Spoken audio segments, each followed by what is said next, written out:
Hello sir, SBI bank నుంచి call చేస్తున్నాం. మీ account hold అయింది. ఓపెన్ చేయాలి అంటే మీ ఏటీఎం నెంబర్ మరియు ఏటీఎం పిన్ చెప్పండి. ఏ మామా, ఇలాంటి కాల్స్ మీకు కూడా వస్తున్నాయా? దీన్ని ఫిషింగ్ అటాక్ అని అంటారు. ఇలాంటి థ్రెట్స్ గురించి తెలుసుకుందామా? నమస్తే చామ్స్.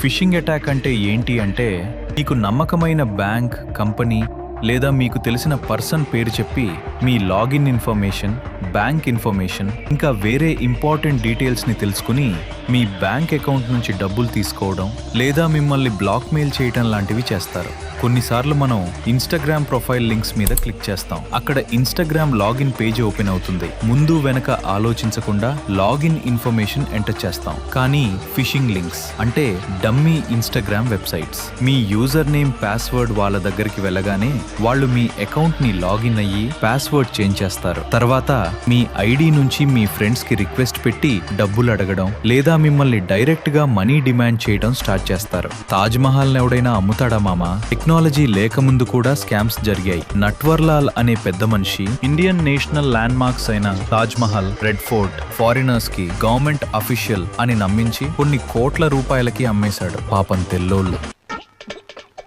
ఇప్పుడు టెక్నాలజీ ఇంప్రూవ్ అయ్యాక scammers calls, messages, social media, emails ని యూజ్ చేసి ఫిషింగ్ అటాక్స్ చేస్తున్నారు. గవర్నమెంట్ వెబ్సైట్స్ చాలా సెక్యూర్ అని మనం నమ్ముతాం కదా మామ. కానీ 2023లో మన ఇండియా పోస్ట్ అఫీషియల్ వెబ్సైట్ ని కూడా క్లోన్ చేసి అలాంటి డూప్లికేట్ వెబ్సైట్ క్రియేట్ చేసి యూజర్స్ యొక్క ఇన్ఫర్మేషన్ ని తీసుకున్నారు. సైబర్ సెక్యూరిటీ కంపెనీ ఫోర్టీనెట్ రీసెర్చ్ ప్రకారం ఈ అటాక్ చేసింది చైనా హ్యాకర్స్ అని తెలిసింది. ఇలా ఇండియాలో చాలా స్కామ్స్ జరుగుతున్నాయి.